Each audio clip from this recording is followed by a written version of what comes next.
हाय दोस्तों, आज के इस क्लास में आप सभी लोगों का स्वागत है। आज हम यहाँ पे बात करेंगे अपना जो दिगंत भाग 2 है। ये पुस्तक जो है इसमें दूसरा चैप्टर है जिसका नाम है उसने कहा था, है ना। उसमें जो उसके लेखक जो हैं वो है चंद्रधर शर्मा गुलेरी जी।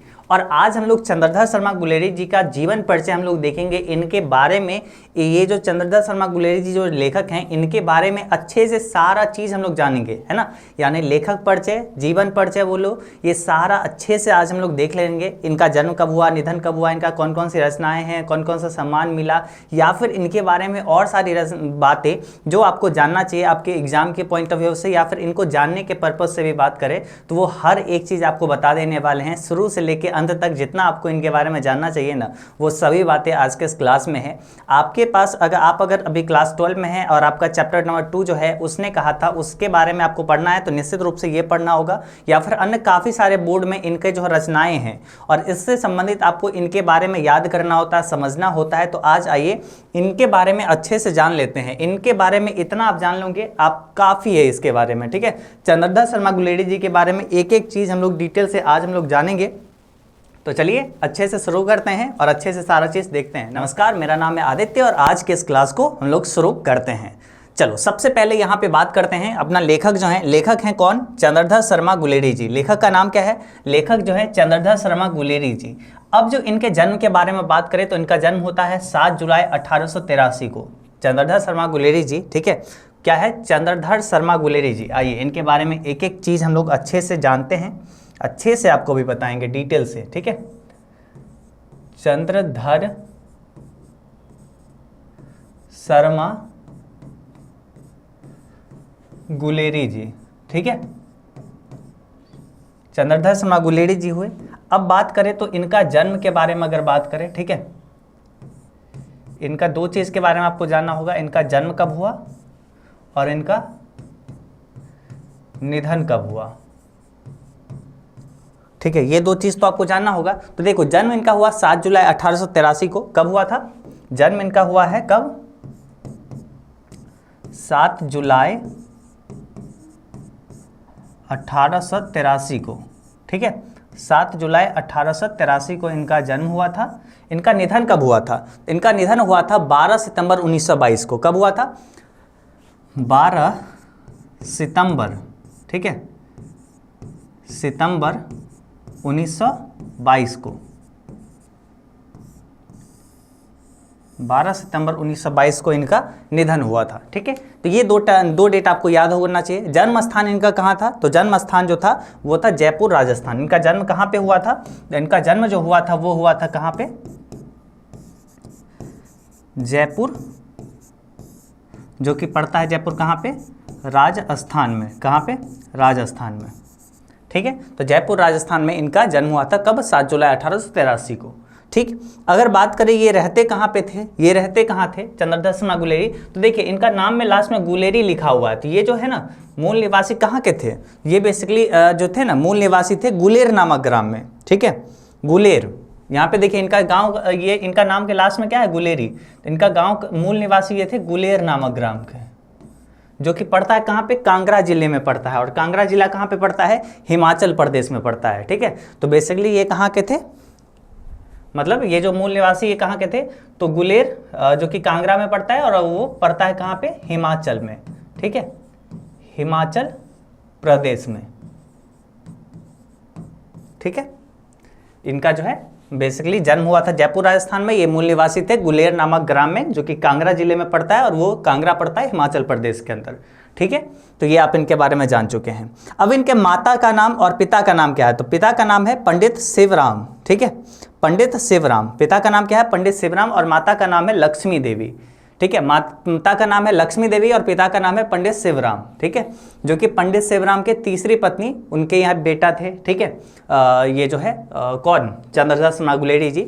और बात करोगे बचपन में शिक्षा के बारे में, ठीक है, तो शिक्षा के बारे में आज ये जानते हैं कि ये बेसिकली क्या क्या पढ़े थे, है ना। ऑब्वियसली चंद्रधर शर्मा गुलेरी जी इतने बहुत ही मतलब अच्छे राइटर में से गिने जाते हैं। और कहानी विद्या के बारे में बात करोगे तो कहानी को एक नया आयाम तक पहुँचाए। इनका कविता जो है ना, इनकी कहानी जो है वो ऐसी ऐसी कहानी ये लिखे हैं कि मानो हिंदी कहानी में वो मील का पत्थर साबित हुआ, मानो कि वो हिंदी कहानी को बहुत ऊंचा तक ले गया। नहीं तो पहले हिंदी कहानी उतना नहीं चलता था, लेकिन इन्हीं का कहानी ऐसा ऐसा आया जो समझो हिंदी कहानी को बहुत ऊंचा लेवल तक ले गया, जब हिंदी कहानी ज़्यादा लोग पढ़ने लगे। ठीक है, तो आइए इनके बारे में जानते हैं कि ये क्या क्या पढ़े थे भाई, ऐसे राइटर बन सकते हैं क्या क्या पढ़ के। तो देखो, बचपन में ये संस्कृत की शिक्षा प्राप्त किए, फिर 1899 में इलाहाबाद तथा कोलकाता विश्वविद्यालय से क्या किए थे, क्रमशः एंट्रेंस और मैट्रिक के परीक्षा यहाँ पे दिए थे। फिर 1901 में ये कोलकाता विश्वविद्यालय से जो इंटरमीडिएट किए थे। ठीक है, और 1903 में जो है इलाहाबाद विश्वविद्यालय से ये बीए किए थे। बीए कहाँ से किए थे, तो इलाहाबाद विश्वविद्यालय से। कब, 1903 में। ठीक है, और इंटरमीडिएट कब किए थे, तो 1901 में किए थे। ठीक है, तो ये डेट आपको याद रखनी है। अब चलते हैं आगे बढ़ते हैं, इनके वृत्ति के बारे में जानते हैं, यानी ये काम क्या क्या किए, मतलब ये शिक्षा क्या क्या प्राप्त किए। तो आपको पता हो गया, बचपन में ये संस्कृत का शिक्षा प्राप्त किए, 1899 में इलाहाबाद तथा कोलकाता में क्या क्या दिए, इलाहाबाद में ये एंट्रेंस दिए और कोलकाता में ये मैट्रिक पास किए। ठीक है, 1899 में मैट्रिक पास किए और उसके 2 साल बाद ये जो है इंटरमीडिएट पास किए कोलकाता विश्वविद्यालय से। ठीक है, और उसी के जो है 2 साल बाद ये जो है बीए पास किए इलाहाबाद विश्वविद्यालय से। ठीक है, तो ये हो गया। अब उसके बाद आइए जानते हैं इनके वृत्ति के बारे में। बेसिकली ये काम अपने जीवन में क्या क्या काम किए, है ना, हम लोग इनके बारे में जान रहे हैं। चंद्रधर शर्मा गुलेरी जी के बारे में, है ना, इनका जन्म निधन ये सब तो चीज़ तो हम लोग जान चुके हैं। ये क्या क्या पढ़े थे बचपन में वो भी जान लिए। तो बचपन में ये संस्कृत पढ़े थे, है ना, उसके बाद ये अपना मैट्रिक किए, इंटर किए, बीए किए, है ना, वो सारा चीज़ हम लोग जाने।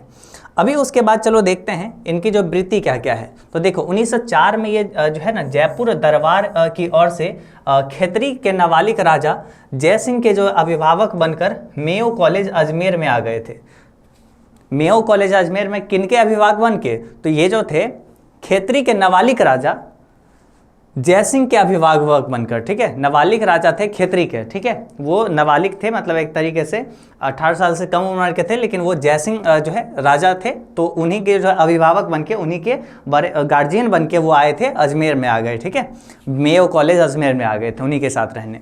उसके बाद देखो, जयपुर भवन छात्रावास के जो है अधीक्षक रहे। उसके बाद 1916 में संस्कृत विभाग में अध्यक्ष भी हुए। 1916 में आपको पता होगा, 1916 में ये बचपन में ये जो है बचपन में ये क्या पढ़ रहे थे, संस्कृत का विद्या प्राप्त किए थे। और आज जो है देखिए 1916 में ये क्या हुए, संस्कृत विभाग के अध्यक्ष बन गए। उसके बाद अंतिम दिनों में मदन मोहन मालवीय के नियंत्रण पर जो है बनारस हिंदू विश्वविद्यालय में प्राच्य विभाग के जो है कार्यवाहक प्राचार्य और जो है मनिंद्र चंद्र नांदी पाठ के जो है प्रोफेसर बने।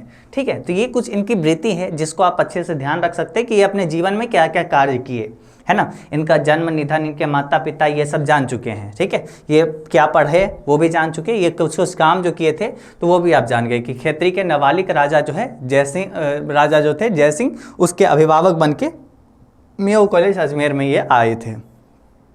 अब देखिए क्या क्या संपादन किए और क्या क्या रचनाएं किए, इनके बारे में हम लोग जानते हैं। ठीक है, देखो ये संपादन किए समालोचक के, ठीक है, समालोचक पत्रिका का। उसके बाद काशी नगरी प्रचारणी पत्रिका, इस दोनों का ये संपादन किए। ठीक है, संपादन किए यानी ये समालोचक का और काशी नगरी प्रचारणी पत्रिका का। अगर आपसे एग्जाम में पूछेगा कि समालोचक का संपादन कौन किए हैं, तो याद रखना है चंद्रधर शर्मा गुलेरी जी। अगर आपसे पूछेगा काशी नगरी प्रचारणी पत्रिका का संपादन कौन किए हैं, तो आपको फिर भी याद रखना है कि कौन किए हैं, चंद्रधर शर्मा गुलेरी जी किए हैं। ठीक है, अब आइए सबसे इंपॉर्टेंट जो होता है, इनकी रचनाएं कौन कौन सी है ना, इसी से मेनली सवाल आपके एग्जाम में बनती है और ये आपको निश्चित रूप से याद रखनी है। देखिए कहानियां, इनका कौन कौन सी कहानियां हैं। ठीक है, देखो सुखमय जीवन जो कि 1911 में आया था, और उसी साल आप इनका एक और आया था बुध का कांटा। ठीक है, बुध का कांटा आया था।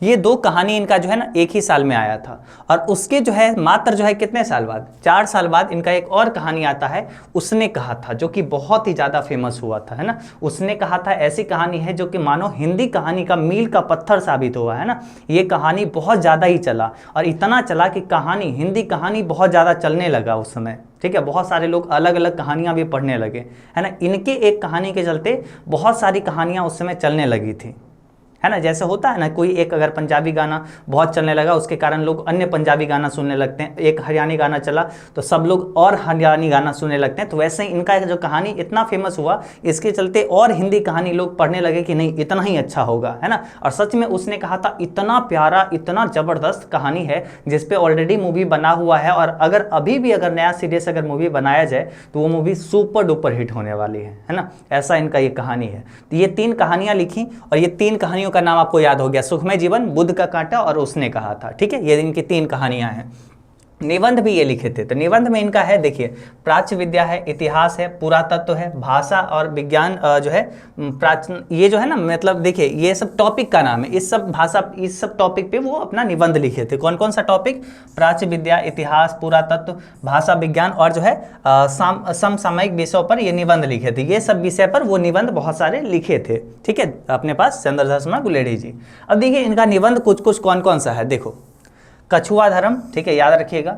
उसके बाद देखिए मारेसी मोही कुठाम, उसके बाद है पुरानी हिंदी, उसके बाद है भारतवर्ष, उसके बाद है डिंगल, उसके बाद है संस्कृत की जो है टिपरारी, उसके बाद है देवना प्रिय आदि जो है प्रमुख इनका निबंध है। ठीक है, इनके निबंध है, समझ में आ गया। कछुआ धर्म, उसके बाद है मारेसी मोही कुठाम, उसके बाद अपने पास है पुरानी हिंदी, भारतवर्ष, डिंगल, संस्कृत की जो है टिपरारी, उसके बाद है देवना प्रिय, और इनके बहुत सारे और प्रमुख जो है निबंध है। ठीक है, ये सब इनके प्रमुख निबंध है। इसके अतिरिक्त भी इनका निबंध है, ठीक है, मतलब बहुत सारे। और देखिए इसके अतिरिक्त जो है अनुवादों की बाढ़, खोज की जो खाज, उसके बाद है क्रियाहीन हिंदी, उसके बाद है वैदिक भाषा में जो है प्राकृतिकपन आदि टिप्पणियों पर भी प्रकाशित ये बहुत सारे निबंध ये किए थे।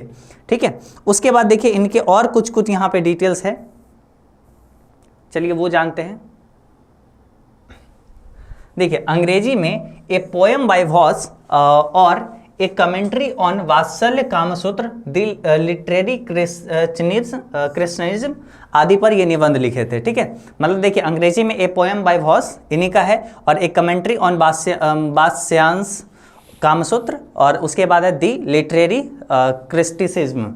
ठीक है, ये जो है इनका कुछ और निबंध है जो कि अंग्रेजी में निबंध है। उसके बाद देखिए देश प्रेम को लेकर कुछ कविताएं भी लिखी थी, देश प्रेम को लेकर, देशभक्ति को लेकर, है ना, ये कुछ कविताएं भी लिखे थे, तो वो भी इनका है। ठीक है, तो ये कुछ इनके बारे में आपको जानना जरूरी था। मेनली आपको याद रखना है क्या, इनकी कहानी कौन कौन सी है और इनका निबंध कौन कौन सा है।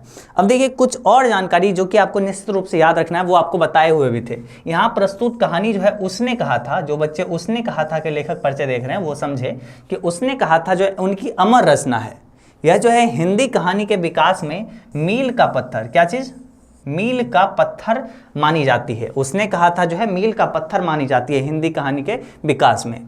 प्रसिद्ध फिल्मकार जो है बिमल राय ने इस कहानी पर फिल्म भी बनाई थी, और इसके अनेक जो है नाट्य रूपांतरण भी हो चुके हैं। मतलब इस पे जो फिल्म कौन बनाए थे, तो एक बिमल राय जी जो है एक फिल्मकार हैं। ठीक है, ये जो है इसके ऊपर मील का मतलब ये उसने कहा था पर एक मूवी भी बनाए हुए हैं। उसके बाद देखिए चंद्रधर शर्मा गुलेरी 20वीं सदी के प्रथम चरण में हिंदी गद्य साहित्य के जो है एक प्रमुख लेखक थे। वे अपने समय में हिंदी, संस्कृत, अंग्रेजी आदि भाषाओं में जो है प्रकांड विद्वान थे। बिल्कुल वो बहुत बड़े विद्वान थे, चूंकि आपको पता होगा हिंदी में तो वो लिखते ही हैं, है ना। उसने कहा था, ये सब जो आपको बताए हैं ये सब तो हिंदी में लिखा हुआ उनकी है, और बहुत सारे निबंध उनका हिंदी में है। संस्कृत के आपको पता होगा कि वो पढ़ाते भी थे, टीचिंग भी करते थे संस्कृत का, और बचपन में वो पढ़े भी थे, तो संस्कृत में भी वो अच्छा जानते थे, और इंग्लिश में भी लिखे थे, है ना। अभी आपको रचना बताए थे द पोएम बाय वॉस, वो सब इनका क्या है, वो सब इंग्लिश में इनकी रचनाएं हैं। तो इंग्लिश में भी ये काफ़ी कुछ लिखे हैं। तो यानी हिंदी, संस्कृत और अंग्रेजी आदि भाषाओं पर इनका मतलब ये भाषाओं के जो ये प्रचंड मतलब बोला जाए तो प्रकांड यानी बड़े विद्वान थे। ठीक है, आगे बढ़े इनके बारे में और कुछ अगर हम लोग जानने की कोशिश करें तो चलो जानते हैं। क्या है अपने पास, गुलेरी जी ने कुल 3 ही कहानियाँ लिखी, टोटल मिला के मात्र 3 कहानियाँ लिखी, और तीनों कहानी आपको बताए हैं अभी आपको, है ना। सुखमय जीवन, बुद्ध का कांटा और अपने पास उसने कहा था। ठीक है, ये तीनों आपको बताए थे, और उन्हीं के बल पर कहानीकार के रूप में हिंदी में अमर हो गए। मात्र 3 ही कहानियाँ लिखी, सोचो, बहुत ऐसे कहानीकार हैं जो कि बहुत सारी कहानियां लिखी है, तब जाके उनका थोड़ा बहुत नाम हुआ, लेकिन मात्र ये 3 ही कहानी लिखे और उन्हीं 3 कहानी के बलबूते पर ये हिंदी कहानी में अमर हो गए, इनका नाम अमर हो गया, बहुत अच्छा नाम इनका पकड़ बन गया हिंदी कहानी में, चंद्रदास शर्मा गुलेरी जी का।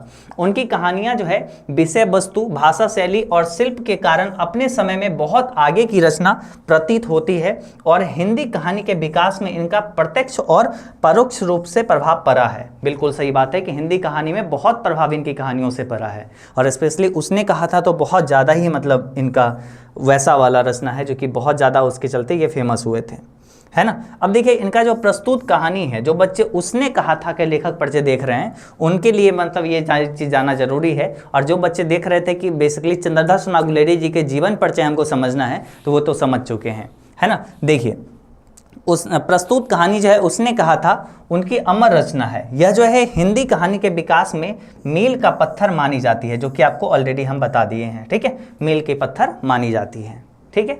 तो कुल मिला के अगर बात करें तो आपको यहाँ पे ये समझ में आया कि चंद्रदास शर्मा गुलेरी जी भाई कौन थे, है ना, और इनका जन्म कब हुआ था, निधन कब हुआ था, है ना, उसके साथ में इनकी कौन कौन सी रचनाएं थे, इनकी शिक्षा कहाँ कहाँ मिली थी, है ना, इनकी वृत्ति क्या थी और इनकी रचनाएं क्या थी, निबंध ये कौन लिखे थे, कहानी ये क्या लिखे थे, ठीक है, ये सब कुछ पता चल गया।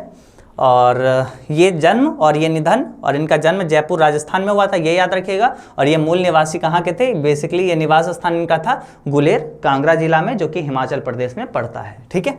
तो ये कुल मिला के इनका डिटेल्स हुआ। आई होप सो कि आपको बहुत अच्छे से ये चीज़ समझ में आया होगा, और ये पूरा लेखक परिचय जो है इससे ज़्यादा आपको कुछ और देखने की ज़रूरत नहीं पड़ेगी, इसी से सारे प्रश्न सब कुछ आप इनके बारे में लिख सकते हैं। आई होप सो कि आपको बहुत पसंद आया होगा, समझ में आया होगा, है ना, आप बहुत अच्छे से समझ चुके होंगे। तो जैसा भी लगा होगा आप हमें नीचे कमेंट करके बताइएगा। साथ ही साथ अगर उसने कहा था कहानी को आप पढ़ना चाहते हैं तो फुल एक्सप्लेनेशन अच्छे से कर दिए, जिसका लिंक आपको डिस्क्रिप्शन में और कमेंट बॉक्स में हम दे रहे हैं, वहाँ से आप उस पूरे चैप्टर को अच्छे से आप देख सकते हैं, पूरे लाइन बाय लाइन एक एक चीज़ आप अच्छे से समझ सकते हैं, ठीक है। तो चलिए आज के इस वीडियो में बस इतना ही रखते हैं, हम लोग फिर अगले वीडियो में मिलेंगे जिसमें हम लोग और अगले चैप्टर के लेखक परिचय के बारे में बात करेंगे। चलिए तो आज के इस क्लास में बस इतना ही, टाटा बाय बाय।